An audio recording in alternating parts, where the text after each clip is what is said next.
إن الحمد لله نحمده ونستعينه ونستغفره ونعوذ بالله من شرور أنفسنا ومن سيئات أعمالنا من يهده الله فلا مضل له ومن يضلل فلا هادي له وأشهد أن لا إله إلا الله وحده لا شريك له وأشهد أن محمدا عبده ورسوله أرسله بالهدى ودين الحق ليظهره على الدين كله ولو كره المشركون اللهم صل على محمد وعلى آل محمد كما صليت على إبراهيم وعلى آل إبراهيم إنك حميد مجيد اللهم بارك على محمد وعلى آل محمد كما باركت على إبراهيم وعلى آل إبراهيم إنك حميد مجيد يا أيها الذين آمنوا اتقوا الله حق تقاته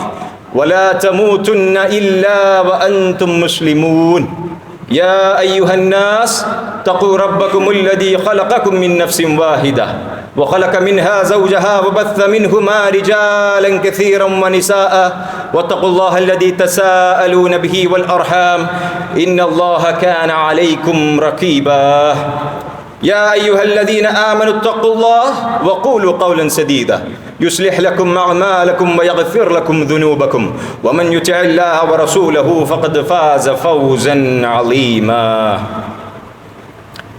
أنا عند ظن عبدي بي وأنا معه ذكرني رب اشرح لي صدري ويسر لي أمري واحلل عقدة من لساني يفقهوا قولي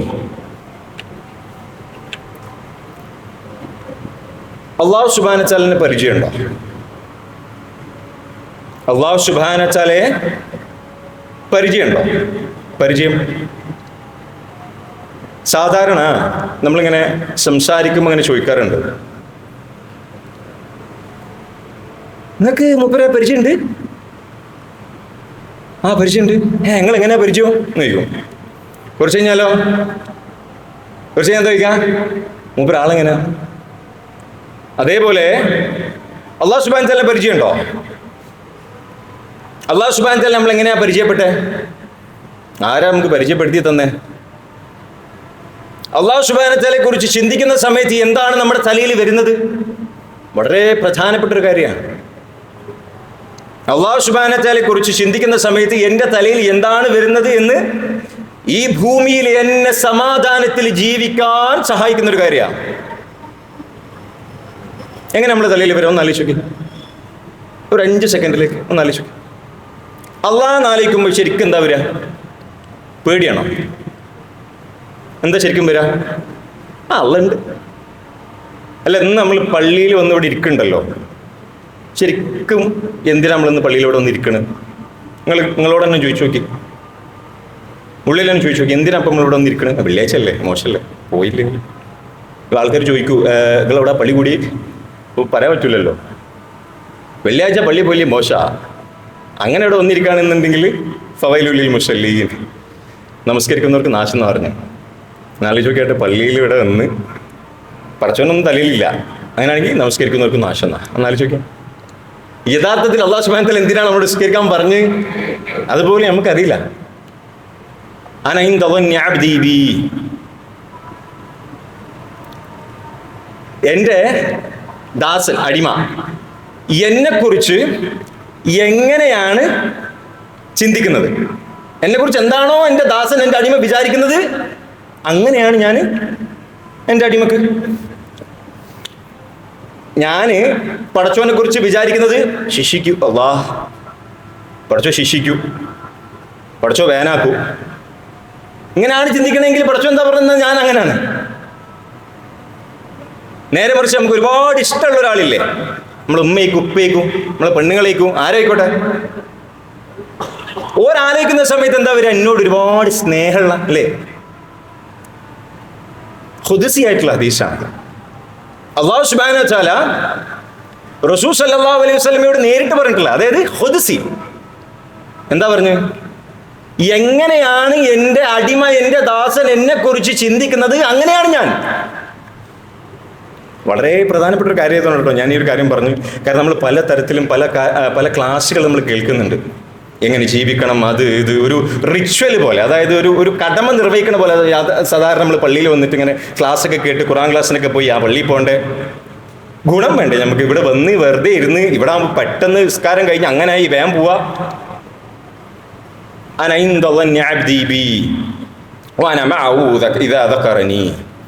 എന്നെക്കുറിച്ച് ഇങ്ങനെ ആലോചിക്കുന്നു ഞാൻ. അതുകൊണ്ടാട്ടോ ഇത് വീണ്ടും വീണ്ടും പറഞ്ഞു, ഞാൻ എങ്ങനെ ആലോചിക്കുന്നു. പിന്നെ അതെന്താ പറഞ്ഞെന്ന് പറയും നിങ്ങൾക്ക്, വളരെ ഇമ്പോർട്ടൻ്റ് ആണ്. ഞാൻ അള്ളാഹിനിപ്പോൾ ഇങ്ങനെ മനസ്സിലാലോചിക്കുമ്പോൾ അള്ളാഹ് എൻ്റെ അടുത്തുണ്ടാവും എന്ന് പറഞ്ഞു. ഞാൻ അള്ളാഹിനെ കുറിച്ച് ആലോചിക്കാം, അപ്പോൾ അള്ളാഹ് അടുത്തുണ്ടാവും. അതേപോലെ അള്ളാഹ് എന്താ പറഞ്ഞെന്നറിയോ, ഞാൻ ഇപ്പോൾ ചിന്തിക്കണേ, ഞാൻ അള്ളാഹിനെ കുറിച്ച് ഇങ്ങനെ ചിന്തിക്കാം, മനസ്സിൽ ഇങ്ങനെ ചിന്തിക്കാം. അപ്പോൾ അള്ളാഹ് എന്താ പറയുന്നറിയോ, അള്ളയും ചിന്തിക്കാം. അതായത് അള്ളയും നമ്മളെ കുറിച്ച് ഓർക്കുന്ന പറഞ്ഞു. ഞാൻ അള്ളാഹിനെ ഓർക്കുകയാണെങ്കിൽ അള്ളയും നമ്മൾ ഓർക്കുന്ന പറഞ്ഞു. ഇനിയിപ്പോൾ ഒരു സദസ്സിൽ വെച്ചിട്ട് ഞാൻ അള്ളാഹിനെ ഓർക്കുകയാണ്, അതായത് ഞാനിപ്പോൾ ഈ ഒരു സദസ്സിൽ വെച്ച് ഞാൻ അള്ളാഹിനെ ഓർക്കുന്നുണ്ട് എങ്കിൽ എൻ്റെ അർത്ഥം എന്താ, അള്ളാഹു സുബ്ഹാനഹു വ തആല ഇതിലും മനോഹരമായ, അത് ഇതിലും വലിയ ഒരു സദസ്സിൽ വെച്ചിട്ട് ഇന്നെ ഓർക്കുന്ന പറഞ്ഞു. അത് ഇതിലും വലിയ സദസ്സ് പറഞ്ഞാൽ മലക്കുകളോടൊപ്പമുള്ള സദസ്സ് എന്ന് പറഞ്ഞു. ഇനി അടുത്തതോ, ഞാൻ, അതായത് മനുഷ്യൻ എന്ന ഞാൻ അടുക്കാണ്, അള്ളാഹിലേക്ക് അടുക്കാണ്. എത്ര നോക്കിയാൽ ഒരു ചാണ് ഇത്ര എടുത്താൽ മതി. ഇത്ര എടുത്താൽ അള്ളാഹു സുബ്ഹാനഹു വ തആല അത്ര കൈമുട്ട് വരെ ഒരു മുഴ എടുക്കും. അതാ പറയണേ. ഇനിയിപ്പോൾ ഞാനിത് അത്ര എടുത്താലോ, ഒരു മുഴ എടുത്താലോ, ഒരു ഭാരം എന്നാ പറയുക, ഒരു ഭാരം എന്ന് പറഞ്ഞാൽ അത്ര, രണ്ട് കൈ നീട്ടി പിടിച്ചാൽ എത്രയാണോ അത്രയും ഞാൻ എടുക്കും. ഇനി അടുത്തതോ, ഒന്ന് നടന്നെടുത്താലോ, ഞാൻ ഓടിയെടുക്കുന്ന പറഞ്ഞു.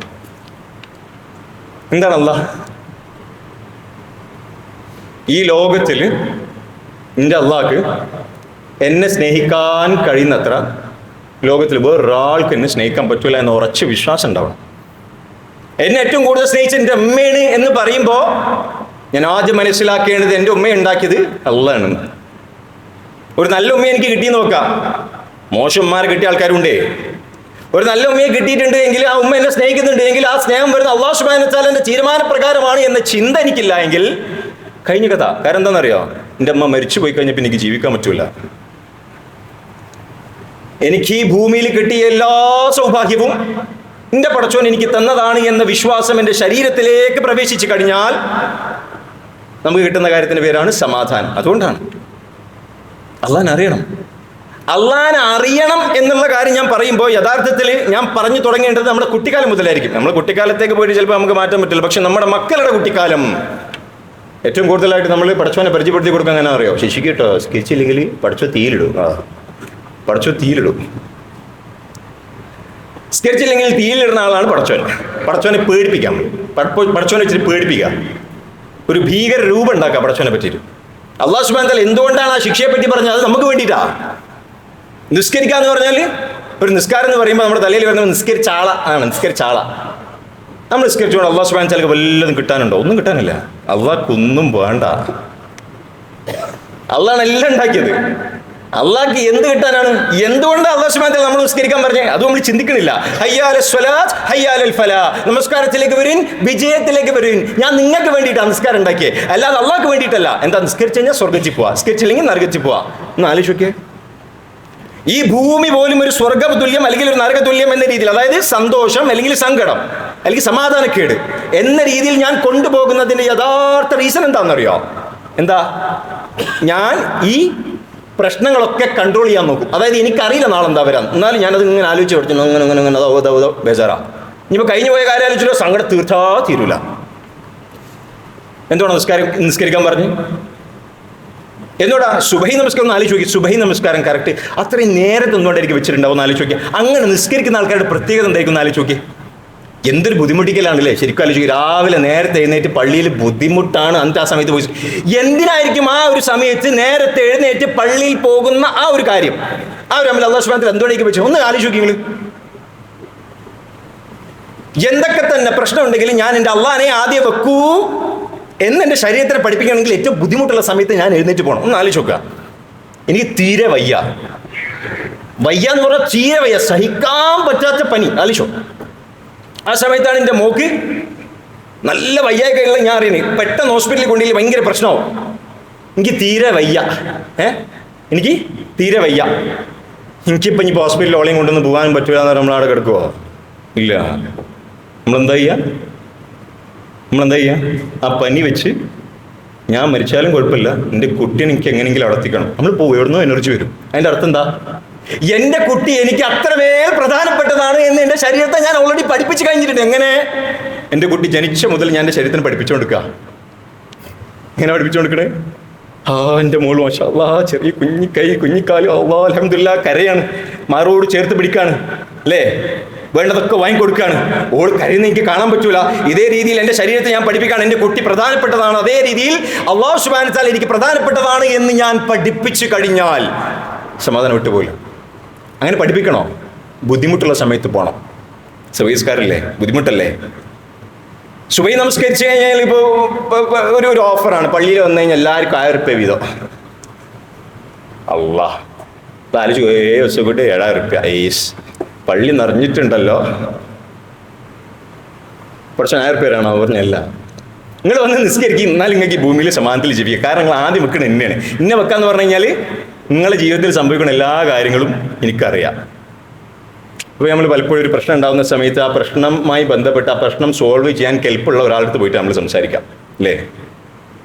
കാരണം അയാൾക്ക് അറിയാം ഈ പ്രശ്നങ്ങൾ എങ്ങനെ നേരിടാം, ഈ പ്രശ്നങ്ങൾ നേരിട്ട് പരിചയമുണ്ട്, അല്ലേ? അപ്പം നമ്മളെ അടുത്ത് പോകും, ചോദിക്കും, നമുക്ക് ഒരു സമാധാനം. ഇയാളടുത്ത് പോയി ചോദിച്ചാൽ നമുക്ക് ഉത്തരം കിട്ടും. ഒന്ന് ആലോചിച്ച് നോക്കിയേ, ഈ ഭൂമിയിൽ നടക്കുന്ന എല്ലാ കാര്യത്തെക്കുറിച്ചും ഈ ഭൂമി ഉണ്ടാക്കിയ അള്ളാഹിനേക്കാൾ കൂടുതൽ ആർക്കാന്നറിയാം? ആ അള്ളാഹിൽ ലൈഫ് വെച്ച് കഴിഞ്ഞാലോ? ഒന്ന് ആലോചിച്ച് നോക്കിയേ. അതിൻ്റെ അർത്ഥം എന്താ? സമാധാനം വേണോ? നിസ്കരിച്ചോ, ഇത്രയേ ഉള്ളൂ. സുബൈ പള്ളിയിൽ പോയിക്കോ, വക്തിന് പള്ളിയിൽ പോയിക്കോ. വക്തിന് പള്ളിയിൽ പോകാന്ന് പറഞ്ഞാൽ പണിയെടുത്തുകൊണ്ടിരിക്കുക, ബാങ്ക് കൊടുക്കുക, കുറച്ചേരം കഴിയട്ടെ, ലശ കഴിയട്ടെ. അതിൻ്റെ അർത്ഥം എന്താ? ഉദാഹരണത്തിന് എൻ്റെ നമുക്ക് തീരെ വയ്യട്ടോ, ഞാൻ നേരത്തെ പറഞ്ഞ പോലത്തെ തീരെ വയ്യ, നല്ല ക്ഷീണമുണ്ട്. അപ്പോൾ ഞാനിങ്ങനെ എൻ്റെ ഒരു വർക്കിലാണ്, ഒരു പണി ഇങ്ങനെ എടുത്തുകൊണ്ടിരിക്കുക. പണികൾ ഒരു അലിക്കാൻ നമുക്ക് എത്രയും പെട്ടെന്ന് നമുക്ക് മോളൊന്ന് കൊണ്ടുപോകണം, അല്ലെങ്കിൽ എന്തല്ലോ ഭയങ്കര സീനാണ്, നിങ്ങൾ എന്തെങ്കിലും ഒന്ന് ചെയ്യും. അത് ഞാൻ ഈ പണി ഒന്ന് തുറത്തോടെ കഴിഞ്ഞിട്ട് അങ്ങ് ചെയ്യോ? ഇല്ല, ഞാൻ എല്ലായിടത്തും വലിച്ചെറിഞ്ഞ് ഞാൻ എന്താക്കും? എൻ്റെ കുട്ടീനെ കൂടെ ഓടും ഹോസ്പിറ്റലിലേക്ക്, അല്ലേ? എന്തുകൊണ്ടാണ്? എൻ്റെ കുട്ടി അത്രമേൽ പ്രധാനപ്പെട്ടതാണ് എനിക്ക്. അതേപോലെ എൻ്റെ കുട്ടിയെ എനിക്ക് തന്ന അല്ലാഹു സുബ്ഹാനഹു വ തആല അതേപോലെ അല്ല കേട്ടോ, അതിനേക്കാൾ എത്രയോ പ്രധാനപ്പെട്ടതാണ്. കാരണം ഇന്ന് എനിക്കൊരു സന്തോഷം എൻ്റെ കുട്ടീനെ കൊണ്ട് ഉണ്ടാവുന്നുണ്ടെങ്കിൽ ആ കുട്ടിയെ പടച്ച അള്ളാഹ് തന്നതാ, അത്രയേ ഉള്ളൂ. ഒരാളൊരു പൈപ്പ് ഇവിടെ ഉണ്ടാക്കി തന്നു. ആ പൈപ്പ് ഉണ്ടാക്കി തന്ന് ഞാൻ ആ പൈപ്പ് അങ്ങനെ തുറന്ന് പൂവൊക്കെ എടുത്ത് ഇങ്ങനെ വരിക, ഞാൻ താങ്ക് യു പറയണം. പൈപ്പ് താങ്ക് യു അങ്ങനെയാണ് പറയാം. ഇവിടെ ആരായി പൈപ്പ് ഉണ്ടാക്കിയെന്നല്ലേ ചോദിക്കുക, അല്ലേ? അയാളുടെ നമ്മൾ നന്ദി പറയാം. അതേപോലെ ഈ ഭൂമി ഉണ്ടാക്കിയ, ഈ പള്ളി ഉണ്ടാക്കിയ, മനുഷ്യന്മാരുണ്ടാക്കിയ, ഈ പള്ളി രൂപകൽപ്പന ചെയ്യാൻ ബുദ്ധി കൊടുത്ത അള്ളയില്ലേ, ആ അള്ളാനെ നമ്മൾ ആദ്യം വെച്ചു എന്ന് വിചാരിക്കുക, പ്രയാസങ്ങൾ ഉണ്ടാവില്ല. ഇതേ രീതിയിൽ നമ്മുടെ മക്കൾക്ക് പറഞ്ഞു കൊടുക്കണം. എൻ്റെ മോനെ പടച്ചോൻ എത്ര ഇഷ്ടമാണെന്നറിയോ? അങ്ങനെ പറയുന്നുണ്ട്. പടച്ചോൻ എന്തെല്ലാം തരാമെന്നറിയോ? പോസിറ്റീവ് രീതിയിൽ പറഞ്ഞു കൊടുക്കണം മക്കൾക്ക് പടച്ചോനെ പറ്റിയിട്ട്. അല്ലെങ്കിൽ മക്കളെ സംബന്ധിച്ചിടത്തോളം മക്കൾക്ക് പേടി എന്ന രൂപത്തിലാണ് വളരുക. ചെറിയ പ്രായത്തിൽ ഒരുപാട് പേടിക്കും കേട്ടോ മക്കൾ എന്തായാലും പേടിക്കും, തീയിലിടും, അത് ഇത്. പക്ഷെ കുറച്ച് കഴിയുന്ന സമയത്ത് പ്രത്യേകിച്ചൊന്നും നടക്കുന്നില്ലല്ലോ, കാരണം അവർക്ക് ഹൃദയത്തിലേക്ക് കടന്നിട്ടില്ല. കാരണം പേടിപ്പിക്കുന്ന ഒരാൾ നമ്മുടെ ഹൃദയത്തിലേക്ക് കടന്നിട്ടുണ്ടല്ലോ, ഉണ്ടോ? നമ്മുടെ ചെറിയ പ്രായത്തിൽ നമ്മളെ പേടിപ്പിച്ച ഒരു മനുഷ്യന്മാർ നമ്മുടെ ഹൃദയത്തിലേക്ക് കടന്നിട്ടുണ്ടാവില്ല. പക്ഷേ ചെറിയ പ്രായത്തിൽ മോളെ അല്ലേ, അങ്ങനെയുള്ള ആൾക്കാർക്ക് നമ്മുടെ ഹൃദയത്തിലേക്ക് കടന്നിട്ടില്ലേ? ആലോചിക്കുക, ഉണ്ടോ? കടന്നിട്ട്. അതേപോലെ എൻ്റെ പൊന്നുമോനെ, എൻ്റെ പൊന്നുമോളെ, എൻ്റെ അമ്മ എന്നെ സ്നേഹിക്കുന്നതിനേക്കാൾ എത്രയോ ഇരട്ടി പടച്ചോൻ എന്നെ സ്നേഹിക്കുന്നുണ്ടോട്ടോ. ആലോചിക്കല്ലേ?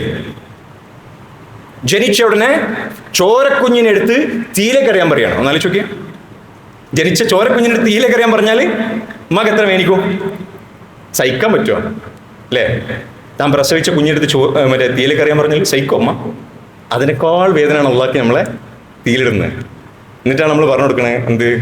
തീയിലിട്ട് വന്നു. പഠിച്ചോ നല്ല ഇൻട്രസ്റ്റ് നമ്മളിങ്ങനെ തീയിലിട്ട് ഇങ്ങനെ കളിക്കാൻ. അസ്തഗ്ഫിറുല്ലാഹ് വച്ചൂബിലി അല്ല, അള്ളാന്റെ കാരുണ്യത്തെ പറ്റി പറഞ്ഞു കൊടുക്കണം. അർ-റഹ്മാൻ റഹീം നമ്മൾ നമസ്കരിക്കുമ്പോൾ പറയാം, അർ-റഹ്മാൻ റഹീം, അല്ലേ? എൻ്റെ അർത്ഥം എന്താ? ക്രൂരമായി ശിക്ഷിക്കുന്ന. അള്ളാഹ്ക്ക് ആ പേരില്ല എന്നല്ല കേട്ടോ ഞാൻ പറയുന്നത്. പക്ഷേ ഏറ്റവും കൂടുതലായി നമ്മൾ പറയുന്ന അള്ളാഹിൻ്റെ കാരുണ്യത്തെക്കുറിച്ചാണ്. ഈ കാരുണ്യത്തെക്കുറിച്ചായിരിക്കണം നമ്മൾ നമ്മുടെ മക്കൾക്ക് പറഞ്ഞു കൊടുക്കേണ്ടത്. ഇനിയിപ്പോൾ നമ്മുടെ തലയിൽ എങ്ങാനും ഏതെങ്കിലും രീതിയിൽ അള്ളാഹിനെ കുറിച്ച് പേടിപ്പെടുത്തവൻ ആ രീതിയിലാണുള്ളത് എങ്കിൽ ഒരിക്കലും അള്ളാഹു സുബ്ഹാനഹു വ തആല നമ്മുടെ ഹൃദയത്തിലേക്ക് കടക്കൂല. അതുകൊണ്ടാണ് വിഷമഘട്ടത്തിൽ വരുന്ന സമയത്ത് ചില ഖുർആനിക് വചനങ്ങൾ എനിക്ക് സമാധാനം ഉണ്ട്. കാരണം ഇത്രയും കാലം ഞാൻ ഈ ഖുർആനിക് ആയത്തുകളൊന്നും കേട്ടിട്ട് എനിക്കൊരു ഫീൽ വന്നിട്ടില്ല. വിഷമം വന്ന സമയത്ത് ഇതിൻ്റെ അർത്ഥം കേൾക്കുമുണ്ടല്ലോ, റബ്ബേ എനിക്ക് ഇത്ര കുഷ്ടേനു റബ്ബേ. അതുകൊണ്ടാ അള്ളാഹു സുബ്ഹാനഹു വ തആല എന്തുകൊണ്ടാണ് വേദന വരുന്നത്? എന്തുകൊണ്ടാ? ഈ ഹിദായത്ത് എന്ന് പറഞ്ഞാൽ ചെറിയ കുട്ടിക്ക് കിട്ടുന്ന സാധനം ഹിദായത്തല്ലല്ലോ. എനിക്ക് ഹിദായത്ത് കൊടുക്കാൻ പറ്റില്ല, എൻ്റെ കുട്ടിക്ക് പറ്റുമോ? ഇല്ലല്ലോ. അങ്ങനെയാണെങ്കിൽ നൂനബിൻ്റെ മോൻക്ക് ഹിദായത്ത് കൊടുക്കാൻ പറ്റൂലേ? അബൂ താലിബിന് റസൂൽ സല്ലല്ലാഹു അലൈഹി വസല്ലം ഹിദായത്ത് കൊടുക്കാൻ പറ്റൂലേ? പറ്റിയിട്ടില്ലല്ലോ. ഹിദായത്ത് ആരെ കൊടുക്കുക? ഒരു മുസ്ലിം കുടുംബത്തിൽ നിങ്ങളെ കുട്ടി ജനിച്ച് നല്ല രീതിയിൽ ആ കുട്ടിയെ നല്ല രീതിയിൽ നിങ്ങൾ നോക്കി, നിങ്ങളെ കുട്ടി ഹിദായത്ത് നിങ്ങളെ കൊണ്ട് വിട്ടുന്നതുകൊണ്ടോ? അസ്തഗ്ഫിറുല്ലാഹ്, ഇല്ല. നിങ്ങളോട് നിങ്ങളെ പണിയെടുക്കാനേ പറഞ്ഞിട്ടുള്ളൂ. ഹിദായത്ത് കിട്ടണോ കിട്ടണ്ടേ? അത് അവിടെയാ. ഞാൻ ഏത് രീതിയിലാണ് എൻ്റെ കുട്ടിക്ക് പഠിപ്പിച്ചു കൊടുത്തത് വളരെ ഇമ്പോർട്ടൻ്റാ. ചിലന്മാരൊക്കെ അടുത്ത് ഒന്നിങ്ങനെ പറയും, എന്ത് പറയാനാ സാറേ, പള്ളിയിലേക്ക് പോവേ ഇല്ല, ഫുള്ള് ഫോണും പിടിച്ച് അവിടെ ഇങ്ങനെ ഇരിക്കല, അവസാനം എങ്ങനെ ചീത്ത പറഞ്ഞ് തള്ളി വിടല, എന്തൊരു ബുദ്ധിമുട്ടാണെന്നറിയാം. എന്നാലും ബാങ്ക് കൊടുത്തു കഴിഞ്ഞാൽ ഓനക്കൊരു ബേജാറാണ്, പടച്ചമ്പുരാൻ അടുക്കളയിൽ നിന്ന് ഇപ്പം വരും ബഹുതായിട്ട് എന്ന്. അപ്പം ഞാൻ ചോദിച്ചു, നിങ്ങൾ എങ്ങനെയാണ് നിങ്ങളെ മോനോട് പള്ളിയിൽ പോകാൻ പറയല്? മോനൊന്ന് പള്ളിയിൽ പോവോ, അങ്ങനെയാണോ പറയുക?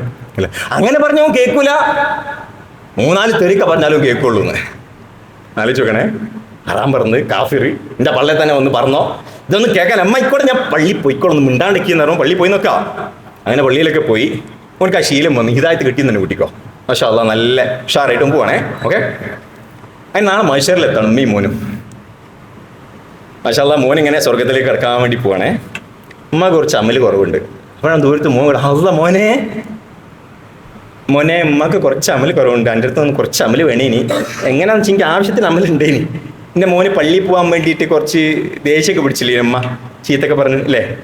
അതുകൊണ്ട് പോയി അമ്മല എന്നെ നന്നാക്കാൻ വേണ്ടിയിട്ട് ലേശം ഉമ്മയും മോനൊക്കെ അവിടെ. ഞാൻ പറഞ്ഞു വരുന്നത് എന്താണെന്ന് മനസ്സിലാവുന്നുണ്ടോ? ഒരു അമലിൻ്റെ മോളോ മോനെ തരൂല. അങ്ങനെ തന്നെ പറഞ്ഞു. അവിടെ എത്തിക്കഴിഞ്ഞാൽ കാണാം, ആരും തരൂല, ഒരാൾ സഹായിക്കില്ല. ഇവിടെ ഞാൻ എന്തിനാണ് ചെയ്യുന്നതെന്ന ബോധം എൻ്റെ തലയിലെങ്കിലും പോയി കഴിഞ്ഞു. ആരെങ്കിലും കാണിക്കാനാണ് പള്ളിയിൽ വന്നിരിക്കണമെങ്കിൽ ഫബൈലുൽ മുസ്ലിം, അവർക്ക് നാശം തീർന്ന്. ഒന്ന് ആലോചിച്ച്, കഷ്ടപ്പെട്ട് ഇവിടെ വന്നിരുന്ന് മൂപ്പരെ പള്ളിയിൽ പോകുന്നുണ്ടെന്ന് അറിയാൻ വേണ്ടി ഇവിടെ പള്ളിയിൽ വന്ന് ക്ലാസ്സൊക്കെ കേട്ട് 10-30 മിനിറ്റ് പോയി കഴിഞ്ഞിട്ട് അവസാനം അല്ലാഹു സുബ്ഹാനഹു വ തആല പറയാണ് നിങ്ങൾക്ക് നാശമാണെന്ന്. ആലോചിച്ച് എന്തുകൊണ്ടാണ് നാശം എന്ന് പറയാനുള്ള റീസൺ? നിങ്ങൾക്ക് ആൾക്കാരെ കാണിക്കുമ്പോൾ സമാൻ എന്ത് 30 മിനിറ്റ് പോയി എന്നല്ല നിങ്ങൾക്ക് ഉള്ളാവ മനസ്സിലും ആലോചിച്ച്. ഇവിടെ വന്നൊരു 30 മിനിറ്റ് ചിലവഴിച്ച് കഴിഞ്ഞാൽ 30 മിനിറ്റ് പോയി എന്തിന്? ആരോ അതെങ്കിൽ ചോദിക്കുകയാണെങ്കിൽ പറയാൻ ഇന്ന പള്ളിയിലാണ് ഞാൻ ജുമാക്ക് പോയത് എന്ന് പറയാൻ വേണ്ടി 30 മിനിറ്റ് പോയി. അസ്തഗ്ഫിറുല്ലാഹ്, ആ 30 മിനിറ്റ് നഷ്ടപ്പെട്ടില്ലേ? ഇനി അള്ളാഹിനെ സംബന്ധിച്ചിടത്തോളം ഞാൻ എൻ്റെ പാസ്റ്റിൽ, അതായത് എൻ്റെ ഭൂതകാലത്ത് ഞാൻ അത്രയും മോശമായ രീതിയിൽ ജീവിച്ച ഒരാളാണെന്ന് കൂട്ടിക്കോ. അത്രയും മോശമായ രീതിയിൽ, വൃത്തികെട്ട രീതിയിൽ, അത്രയും മോശമായ രീതിയിൽ അങ്ങനെ ജീവിച്ച ഒടുവിൽ എനിക്ക് ഹിദായത്ത് റബ്ബുൽ ആലമീനായ തമ്പുരാൻ ഇത് ഞാൻ ചെയ്ത തെറ്റാണല്ലോ റബ്ബേ, എനിക്ക് പുറത്തുകൊണ്ട് റബ്ബേ ഇസ്തിഗ്ഫാർ ചെയ്യാം. അതിനുശേഷം ഞാൻ ഇനി ഒരിക്കലും ആ തെറ്റുകളിലേക്ക് പോകില്ല റബ്ബേ, തൗബ ചെയ്യണം. ഈ തൗബ ചെയ്ത് കഴിഞ്ഞിട്ടോ ഞാൻ ഒരുപാട് നല്ല കാര്യങ്ങൾ ചെയ്യുന്നതിൽ മുതിരാണ്. അപ്പം അള്ളാൻ്റെ ഓഫർ എന്താ അറിയാം? നിങ്ങൾ ഭൂതകാലത്ത് ചെയ്തിട്ടുള്ള തെറ്റുകളില്ലേ, മോശമായിട്ടുള്ള കാര്യങ്ങൾ ഏർപ്പെട്ടിട്ടില്ലേ, ലോൺ ആയിക്കോട്ടെ, പലിശ ആയിക്കോട്ടെ, നീ തെറി പറഞ്ഞതായിക്കോട്ടെ, കള്ളു കുടിച്ചായിക്കോട്ടെ, വേറെ എന്തൊക്കെ വൃത്തികേടുകൾ ചെയ്തായിക്കോട്ടെ, അതൊക്കെ മാറ്റി കൂലിയാക്കി രേഖപ്പെടുത്തും. ഒന്ന് ആലോചിക്കട്ടെ. നമ്മൾ പലപ്പോഴും തോന്നാറില്ലേ, നല്ല ബാക്കോട്ട് പോയിട്ട് അതൊക്കെ ഒന്ന് മാറ്റിയില്ലെങ്കിൽ ഇതൊക്കെ എങ്ങനെ ഇനി എന്നുള്ളത്. അള്ളാഹ് സമാധാനം തരുന്നു. നോക്കി, പാസ്റ്റ് അതായത് ഭൂതകാലം മാറ്റാൻ അവസരം ആരേ തരുന്നുള്ളൂ? അള്ളേ തരുന്നുള്ളൂ. അതിൻ്റെ അർത്ഥം എന്താ? നിങ്ങൾ ഇത്രയും കാലം ജീവിച്ചൊന്നും വേസ്റ്റ് ആവില്ല. ഇനിയിപ്പോൾ മോശമായ രീതിയിലാണ്, ഇപ്പോൾ ഒരുപാട് നല്ല കാര്യങ്ങളൊക്കെ ഞാൻ ചെയ്തിട്ടുണ്ടെന്ന് നോക്കുക. അതിനൊന്നും ഞാൻ നിയത്ത് വെച്ചിട്ടില്ല. ആരോടൊക്കെ എന്തൊക്കെ ചെയ്തു കൊടുക്കുന്നുണ്ട്, ഓരെന്നെ കുറിച്ച് നല്ല പറയണം, ഓർക്കൊക്കെ ഒരു സന്തോഷം വരണം, ഓരൊക്കെ പറയണം മൂപ്പര് നല്ലൊരു മനുഷ്യനാട്ടോ, മൂപ്പരോട് സംസാരിച്ചാൽ മനസ്സിനൊരു തൃപ്തിയാണ് എന്ന് ഓര് പറയുന്നത് കേൾക്കാൻ വേണ്ടി, അല്ലെങ്കിൽ ബാക്കിയുള്ള നാട്ടുകാരൊക്കെ പറയാൻ വേണ്ടി ഞാൻ ചെയ്തു നോക്കുക. നല്ല ആൾക്കാരാണ് നമ്മളൊക്കെ. ഇവരെ കുറിച്ച് ആവശ്യം അവിടെ എത്തിക്കഴിഞ്ഞാൽ നമ്മൾ എന്തായിരിക്കും ഒരു അവസ്ഥ? അതെന്താ പറയുന്നറിയോ? നല്ല അപ്പം ബാക്കിയുള്ളവർക്കൊക്കെ ഭയങ്കര തെരച്ചുള്ള ആളാണ്. നിങ്ങൾ ആരെ കാണിക്കാനോട് ചെയ്ത് ഓരോട് പോയി ചോദിച്ചോളി ഇതാ പറയാ. നിങ്ങൾ ആരെ കാണിക്കാനാണോ ചെയ്ത് അവരോട് പോയി ചോദിച്ചോളിന്ന്. അള്ളാഹിനെ കാണിക്കാൻ വേണ്ടി ചെയ്യണമെന്ന് എന്തുകൊണ്ട് അള്ളാഹ് പറഞ്ഞേ? എനിക്കാൻ വേണ്ടി. അങ്ങനല്ല. ഞാൻ ഒന്ന് ആലോചിക്കും, ഞാൻ എൻ്റെ ഫ്രണ്ടിന് ഓനക്കൊക്കെ ചെയ്തു കൊടുക്കണേ, എല്ലാം ചെയ്തു കൊടുക്കാം, ഓനക്ക് സന്തോഷം ഉണ്ടാകാൻ വേണ്ടി ചെയ്തു കൊടുക്കാം. നാളെ ഓൻ എനിക്കൊരാവശ്യം വന്നപ്പോൾ ഒന്നില്ല, എനിക്ക് എത്ര സങ്കടം ആലോചിക്കും. നാലുക്ക് ഉണ്ടാവോ? ഓൻ എൻ്റെ ഫ്രണ്ടാണ്, ഓനോട് എനിക്കൊരു കടമയുണ്ട്. റബ്ബേ, നിന്റെ പ്രീതി ആഗ്രഹിച്ചുകൊണ്ട് ഞാൻ എൻ്റെ ഫ്രണ്ടിന് കാര്യങ്ങൾ ചെയ്തു കൊടുക്കുകയാണ്. അവിടെ തീർന്നു പറഞ്ഞാൽ എന്താ അറിയോ? എൻ്റെ ഫ്രണ്ടിന് എനിക്ക് തിരിച്ചു തരാൻ പറ്റുന്നതിനേക്കാൾക്ക് എത്രയോ ഇരട്ടി, അതായത് എൻ്റെ മനസ്സിന് പോലും സങ്കല്പിക്കാൻ പറ്റാത്ത അള്ളാഹ് എനിക്ക് തരും. ഖലാസ്. അപ്പോൾ നാളെ ഓനോടൊരു ആവശ്യത്തിന് ചോദിച്ചിട്ട് ഓൻ തിരിച്ചെന്നില്ല, എനിക്ക് അവനോട് ദേഷ്യം വരും, വെറുപ്പ് വരുമോ? അല്ലെങ്കിൽ എന്തുകൊണ്ട് അള്ളാഹിനെ പ്രീതി ആഗ്രഹിച്ചുകൊണ്ട് ചെയ്യാൻ പറഞ്ഞേ? സമാധാനത്തിൽ ജീവിക്കാനാ. അല്ലാണ്ട് നിങ്ങൾ ഇന്നെ സ്നേഹിക്ക്, എനിക്കാണ് സ്നേഹം വേണ്ടി, ഞാനല്ല നിങ്ങൾ ഉണ്ടാക്കി ശിർക്കിൽ. എന്തുകൊണ്ടാണ് ശിർക്കിനെ പുറകെ പോകണ്ടെന്ന് പറഞ്ഞ് നിങ്ങൾക്ക് അവിടെ പോയി നിങ്ങൾക്ക് സമാധാനം കിട്ടൂല. എൻ്റെ അടുത്തേക്ക് വാ എന്ന് പറഞ്ഞാൽ എന്താ? നിങ്ങളെല്ലാവരും എൻ്റെ അടുത്തേക്ക് വരണ്ടേ? അല്ലെങ്കിൽ എനിക്ക് സങ്കടമാവും, അല്ലെങ്കിൽ എനിക്ക് ദേഷ്യം വരും. ആണോ? അല്ല, അള്ളാഹു സുബ്ഹാനഹു വ തആല അത് പറഞ്ഞതുപോലെ എന്തുകൊണ്ടാ? നമുക്ക് വേണ്ടിയിട്ടാ. ഇതാണല്ലോ കരുണാമയനാണ്, കരുണാനിധിയാണ്. ഇതാണല്ലോ. ഇങ്ങനെയാണ് അള്ളാഹിനെ കുറിച്ച് നമ്മൾ ഓർക്കണ്ടേ. ഇത് നമ്മുടെ ശരീരത്തിനെ പഠിപ്പിക്കണം കേട്ടോ. അൾട്ടിമേറ്റ്ലി പഠിപ്പിക്കണം എന്ന് പറഞ്ഞാൽ ഒരു ക്ലാസ് കേട്ട് കഴിഞ്ഞാൽ നമ്മുടെ ശരീരം പഠിക്കൂല. ക്ലാസ് കേൾക്കുമ്പോൾ നമുക്കൊരു ഫീല് മാത്രമേ വരുള്ളൂ. അങ്ങനെ പറയും, ക്ലാസ് കേൾക്കുമ്പോൾ ഒക്കെ ഒരു സമാധാനമാണ് കേട്ടോ എന്നറിയും. ആ സമാധാനം നല്ല പറയാ, അത് തൽക്കാലം ഒരു മറയാണ്, ഒരു ഫീലുണ്ട്. കാരണം എന്താ, ഇത്രയും നേരം ഞാൻ എന്നോട് പറഞ്ഞുകൊണ്ടിരിക്കുന്ന കാര്യങ്ങൾ എൻ്റെ ചിന്ത എനിക്ക് വേദനകളാണ് തന്നുകൊണ്ടിരുന്നത്. പക്ഷേ ഇനി മുതൽ ഞാൻ പഠിച്ച കാര്യങ്ങൾ എൻ്റെ ശരീരത്തെ പഠിപ്പിക്കണം. ശരീരത്തെ എങ്ങനെ പഠിപ്പിക്കാമെന്നറിയാം? ശരീരത്തെ എങ്ങനെ പഠിപ്പിക്കുക? പ്രവർത്തിച്ചിട്ടാ. ശരീരം ഒരു കാര്യം പഠിക്കണമെങ്കിൽ അനങ്ങണം, അനങ്ങിയിട്ടില്ലെങ്കിൽ പഠിക്കാൻ പറ്റില്ല. അതാണ് അള്ളാഹ് പറഞ്ഞത്. എന്താണെന്നറിയോ? വാ, എങ്ങനെ ഒരു അടുക്കെന്നാ പറഞ്ഞ്, അടുക്ക് അനങ്ങുന്നാ പറഞ്ഞ്. അനങ്ങാൻ ഞാൻ കൂടുതൽ വരുന്ന അള്ളാഹ് പറഞ്ഞു. ആലോചിക്കേ. അതുപോലെ അള്ളാഹ് എന്തുകൊണ്ടാ പറഞ്ഞ്? ഞാൻ ആദ്യം അങ്ങോട്ട് വരുന്നല്ല പറഞ്ഞ്. നമ്മുടെ ശരീരത്തിന് അള്ളാഹ് ഉണ്ടാക്കി അങ്ങനെ. നിങ്ങൾ അനങ്ങിക്കോ, നിങ്ങൾ അനങ്ങിക്കഴിഞ്ഞാൽ നിങ്ങൾക്ക് കിട്ടും, അത് ഉറപ്പാ, 100%. അപ്പൊ എങ്ങനെ അനങ്ങണ്ടെന്നറിയോ? എൻ്റെ അള്ളാഹ് അവിടെ ഉണ്ട്, എൻ്റെ അള്ളാഹിനെ ഞാൻ ആദ്യം വെക്കുന്നത്, ആ രീതിയിൽ ഞാൻ അനങ്ങാണ് എന്ന രീതിയിൽ ഞാൻ അനങ്ങിയൊക്കെ. രാവിലെ ഭയങ്കര ബുദ്ധിമുട്ടായിരിക്കും. എന്തിനറിയോ? അങ്ങനെ പുതപ്പ് പൊക്കി സുബൈക്ക് പള്ളി പോകാൻ. പക്ഷെ ഞാൻ പുതപ്പ് പൊക്കി അങ്ങോട്ട് പോവാ. എന്താണെന്നറിയോ? എനിക്ക് എൻ്റെ അള്ളാഹിൻ്റെ അടുത്ത് പോകണം, എനിക്ക് അവിടെ പോകണം. അങ്ങനെ ഞാൻ പ്രവർത്തിച്ചുകൊണ്ടിരിക്കാന്നിരിക്കും, റിപ്പീറ്റ് ചെയ്ത് പ്രവർത്തിച്ചുകൊണ്ടിരിക്കാന്നിരിക്കും. എൻ്റെ ശരീരം എന്താ വിശ്വസിക്കുക? അവിടെ അള്ളാഹ് ഉണ്ട്. സുബൈക്ക് പോകാൻ പറ്റാതിരിക്കുമ്പോൾ വിഷമം വരും. എന്തുകൊണ്ടല്ല? സുബൈക്ക് പള്ളിയിൽ കണ്ടില്ല എന്ന് ചോദിക്കണ ഉത്തരം പറയാനല്ല. പല ആൾക്കാർ സുബൈക്ക് പള്ളി പോകണില്ല. അതായത് സുബൈക്ക് നിങ്ങൾ കണ്ടില്ല എന്തേനോ അള്ളാ മൂപ്പരക്കാരെ നാളെ ചോദിക്കുകയാണെങ്കിൽ പോയി കഷ്ടപ്പെട്ട് പൊത്തൊക്കെ പൊക്കി പള്ളിയിൽ പോയി നിസ്കരിച്ച് മൂപ്പരക്ക എന്തവസ്ഥ എന്ന് വെച്ചാൽ സുബൈക്ക് പള്ളി പോയത് ഒരു കണ്ടിട്ടില്ല. അത് അവരെ കുറിച്ചാണ് പറയുന്നത്. നാശം, നമസ്കരിക്കുന്നവർക്ക് നാശം. അല്ലാഹു സുബ്ഹാനഹു വ തആല അങ്ങനെയുള്ള നിർഭാഗ്യവാന്മാരിൽ നമ്മളെ ഉൾപ്പെടുത്തി നമ്മളെ വേദനിപ്പിക്കാതിരിക്കട്ടെ.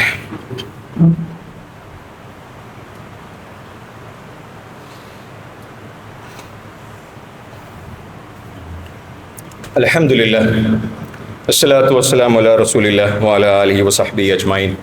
അമ്മാ ബഅദ്.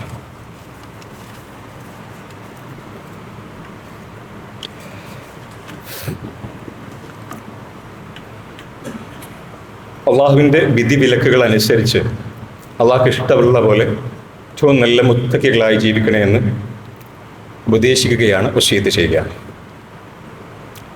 നമ്മൾ ഇത്രയും നേരം അള്ളാഹിൻ്റെ സ്നേഹത്തെക്കുറിച്ച് നമ്മൾ പറയുകയാണല്ലേ. ചെറിയൊരു കാര്യം കൂടി പറഞ്ഞ് ഞാൻ അവസാനിപ്പിക്കാം.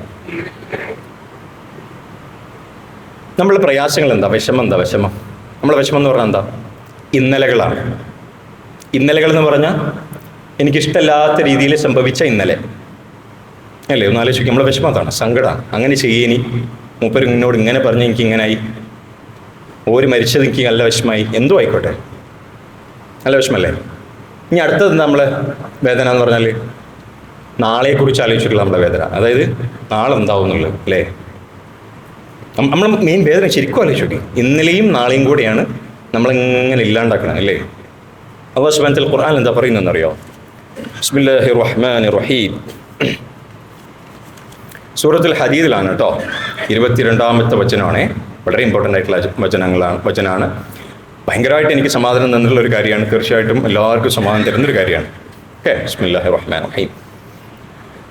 മാ അസ്വാബ മിൻ മുസീബത്തിൻ ഫിൽ അർളി വലാ ഫീ അൻഫുസികും ഇല്ലാ ഫീ കിതാബിൻ മിൻ ഖബ്ലി അൻ നബ്റഅഹാ ഇന്ന ദാലിക അലല്ലാഹി യസീർ.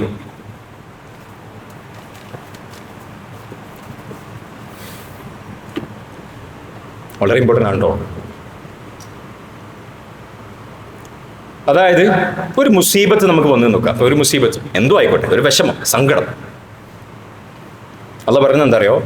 ഈ ഭൂമിയിലാകട്ടെ നിങ്ങൾക്കാകട്ടെ ഒരു മുസീബത്ത് വന്നു ചേർന്നിട്ടുണ്ടെങ്കിൽ അതെൻ്റെ അറിവോട് കൂടി അല്ലാതെ എത്തൂല. ഒന്ന് ഓക്കെ, അതൊക്കെ നിങ്ങൾ ഉണ്ടാകുന്നതിന് മുമ്പേ ആദ്യമേ ആ ഗ്രന്ഥത്തിൽ രേഖപ്പെടുത്തി വെച്ചതാണ്. He has already decide. അപ്പോൾ നിങ്ങൾ എന്തേക്കത് ഇങ്ങനെ എൻ്റെ തൊട്ടടുത്തായതിൽ അല്ലാഹു സുബ്ഹാനഹു വ തആല എന്താ പറയുന്നതെന്നറിയോ? എന്തിനാണെന്നറിയോ?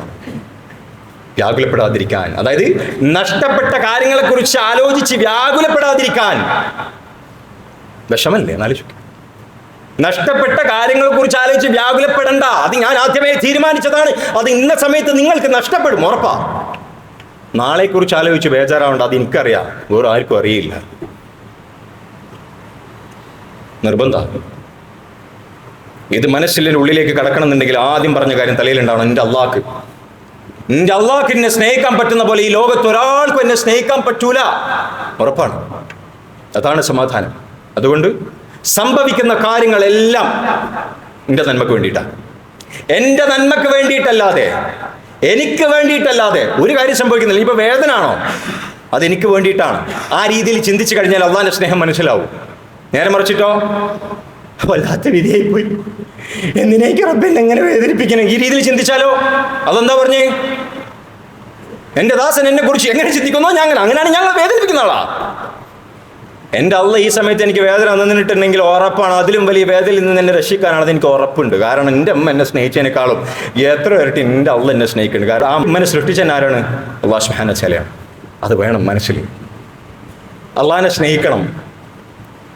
ഈ ലോകത്തിൽ എൻ്റെ അള്ളാഹ്ക്കല്ലാണ്ട് എന്നെ മനസ്സിലാവൂല. അത് മൈൻഡ് വേണം. ഇന്നൊന്ന് മനസ്സിലാക്കുമെന്ന് പറഞ്ഞു പോലെ ഞാൻ പറയേണ്ട ആവശ്യമില്ല. അള്ളാഹിൻ്റെ അടുത്ത് അള്ളാഹ്ക്കറിയാം.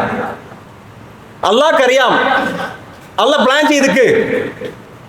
അള്ളാഹിന്റെ അത്ര ലോകത്തിൽ വേറെ പ്ലാനറില്ല. കാരണം ഈ ലോകം മൊത്തം അറിയാവുന്ന ആൾ നിങ്ങൾക്ക് വേണ്ടി പ്ലാൻ ചെയ്യുന്നതാണോ നല്ലത്, അതോ വളരെ കുറച്ച് മാത്രം അറിയാവുന്ന നമുക്ക് വേണ്ടി പ്ലാൻ ചെയ്യണമെന്നല്ലേ? ചിന്തിക്കാം. എൻ്റെ അള്ളാഹിന്റെ സ്നേഹം, അള്ളാഹിന്റെ കാരുണ്യം, ആ രീതിയിൽ ചിന്തിച്ച് കഴിഞ്ഞാൽ പിന്നെ ലൈഫ് അൽഹംദുലില്ലാഹ് സമാധാനത്തിൽ പോകും. അങ്ങനെ സമാധാനത്തിൽ ജീവിക്കാൻ അല്ലാഹു സുബ്ഹാനഹു വ തആല നമുക്ക് തൗഫീഖ് ചെയ്യട്ടെ. റബ്ബേ, അറിഞ്ഞോ അറിയാതെയോ ഒരുപാട് തെറ്റുകൾ റബ്ബിൽ ആലമീനായ തമ്പുരാനെ ചെയ്തിട്ടുണ്ട്. റബ്ബേ നീ കരുണാമയനാണ്, ഗഫാറാണ്. നിനക്ക് പുറത്തു തരാൻ കഴിയുന്നത്ര ഒരാൾക്കും പുറത്തു തരാൻ കഴിയില്ല. റബ്ബേ എല്ലാ തെറ്റുകളും നീ ഞങ്ങൾക്ക് പുറത്തു തരണമേ നാഥ. റബ്ബേ, നമ്മൾ ഒരുപാട് സ്നേഹിക്കുന്ന ഒരുപാട് ആളുകൾ നമ്മളിൽ നിന്നും വേർപെട്ട് പോയിട്ടുണ്ട്. റബ്ബേ അവരുടെ ഖബർ നീ വിശാലമാക്കി കൊടുക്കണേ റബ്ബേ.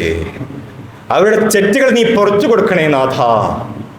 റബ്ബേ, ഇപ്പോൾ ഒരു പക്ഷേ നമുക്കറിയില്ല, നമുക്ക് കിട്ടിയ ഭാഗ്യം, പള്ളിയിൽ വന്നിരിക്കാനുള്ള ഭാഗ്യം, പള്ളിയിലേക്ക് വരാൻ കൊതിച്ചുകൊണ്ട് ഒരുപാട് ആളുകൾ രോഗശൈലിയിൽ കിടക്കുന്നവരുണ്ട്. റബ്ബേ, പള്ളിയിലൊന്ന് പോകാൻ പറ്റിയിരുന്നെങ്കിൽ എന്ന് ആഗ്രഹിച്ച് നിൽക്കുന്ന ഒരുപാട് പേരുണ്ട്. റബ്ബേ, അവരുടെ വിഷമങ്ങൾ നീ ദൂരീകരിച്ചു കൊടുക്കണേ നാഥ.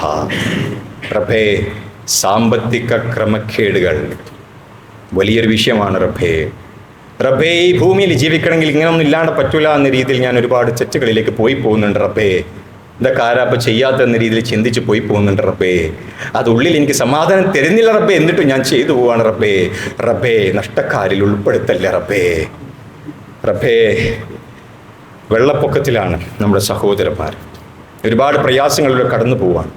ആ പ്രയാസങ്ങൾ നമുക്ക് വന്നിട്ടില്ല. റബ്ബേ, നമ്മുടെ സഹോദരങ്ങളെ ആ പ്രയാസത്തിൽ നിന്ന് എളുപ്പം നീ കരകയറ്റണേ അല്ലാഹ്. റബ്ബേ, നമ്മുടെ സഹോദരങ്ങൾ ഗസയിലാകട്ടെ, അങ്ങനെ പല സ്ഥലങ്ങളിലാകട്ടെ വലിയ വേദനയിൽ ജീവിക്കുന്നുണ്ട്. റബ്ബേ, അവർക്ക് സമാധാനം കൊടുക്കണേ അല്ലാഹ്. اللهم اغفر للمؤمنين والمؤمنات والمسلمين والمسلمات الأحياء منهم والأموات. اللهم أعز الإسلام والمسلمين وأذل الشرك والمشركين. اللهم أعز الإسلام والمسلمين وأذل الشرك والمشركين. اللهم أعز الإسلام والمسلمين وأذل الشرك والمشركين. اللهم أجرنا من النار. اللهم أجرنا من النار. اللهم أجرنا من النار. ربنا تقبل منا إنك أنت السميع العليم وتب علينا إنك أنت التواب الرحيم. ربنا آتنا في الدنيا حسنة وفي الآخرة حسنة وقنا عذاب النار. الحمد لله رب العالمين. اللهم صل على محمد وعلى آل محمد.